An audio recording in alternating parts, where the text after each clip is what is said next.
एक व्यक्ति था। उसकी पत्नी का देहांत प्रसव के दौरान ही हो गया था, परंतु किसी तरह बच्चा जीवित रहा। छोटे बच्चे को माँ के बिना कैसे संभाला जाएगा, यह एक बहुत बड़ी चिंता का विषय बन गया।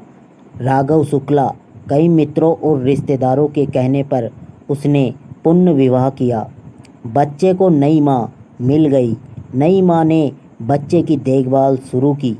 बच्चे को भी ऐसा महसूस हुआ मानो उसकी माँ फिर से लौट आई हो। कुछ वर्षों में उस स्त्री को भी एक पुत्र हुआ और उसका ध्यान अपने नए बच्चे पर अधिक केंद्रित रहने लगा। धीरे धीरे उसके मन में पक्षपात आने लगा। उसे चिंता सताने लगी कि इस घर का असली वारिस तो बड़ा लड़का है और संपत्ति पर भी उसी का अधिकार है। अपने पुत्र के भविष्य को लेकर वह बहुत चिंतित रहने लगी। उसने अपने पति को समझा बुझाकर मना लिया और बड़े लड़के की पढ़ाई लिखाई छुड़वा दी। घर का नौकर भी हटा दिया और सारे काम उसी बच्चे से कराने लगी। वह बच्चा तब केवल दूसरी कक्षा में था और दुनियादारी कुछ नहीं जानता था। उसे लगता था कि माँ जो भी कर रही हैं सही होगा। पूरा दिन घर का काम करते करते बीत जाता था। धीरे धीरे माँ ने उसे यह विश्वास दिला दिया कि उसका असली कर्तव्य छोटे भाई की सेवा करना है और वही घर का मालिक है। बच्चे ने आज्ञा मान ली और अपने भाई की सेवा में लग गया। अब सौतेली माँ उसे छोटी छोटी गलतियों पर डांटने मारने लगी। अच्छे से अच्छे काम करने पर भी वह उसे बेकार ही कहती, लेकिन बालक के मन में माँ के लिए प्यार ही बना रहा। वह उसे सौतेली नहीं मान पाता था। उस स्त्री ने घर के पूजा पाठ का जिम्मा भी उसी बच्चे पर डाल दिया। धीरे धीरे उसकी बुद्धि आध्यात्मिक होने लगी।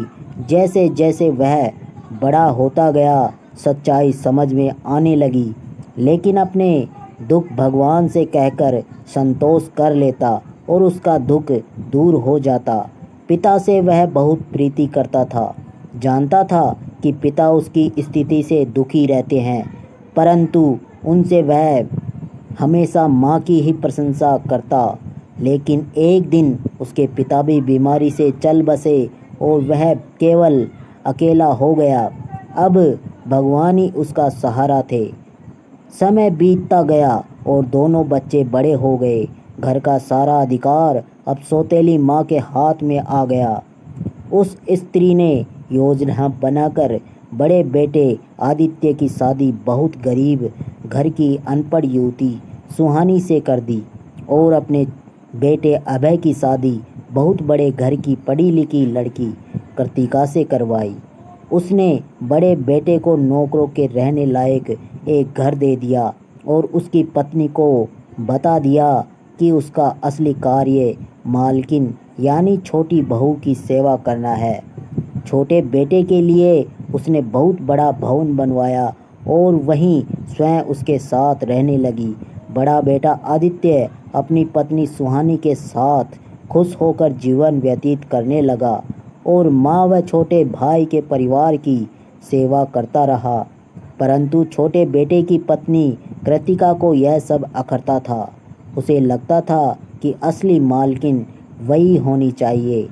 सांस की बीमारी और रात दिन की सेवा करना उसे बिल्कुल पसंद नहीं था।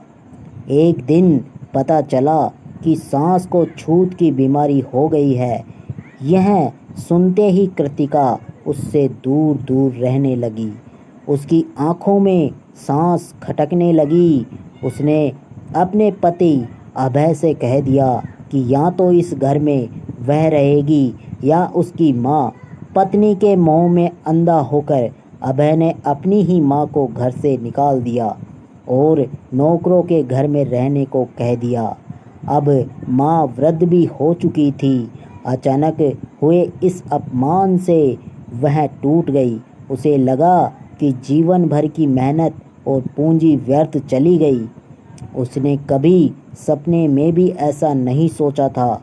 निराश होकर उसने आत्महत्या का निर्णय लिया और गंगा नदी में डूबने चली गई। उसी समय बड़ा बेटा आदित्य कहीं बाहर से लौट रहा था। घाट पर शोर सुनाई दिया तो देखा कोई नदी में डूब रहा है। उसने छलांग लगाई और जब बचाकर बाहर निकाला तो पाया कि यह तो उसकी अपनी सौतेली माँ है। सारी बात जब आदित्य को पता चली तो वह बहुत दुखी हुआ। उसने अपनी पत्नी सुहानी और माँ को साथ लेकर घर त्याग दिया और दूसरे गांव में बस गया। वहाँ उसने माँ की बहुत सेवा की।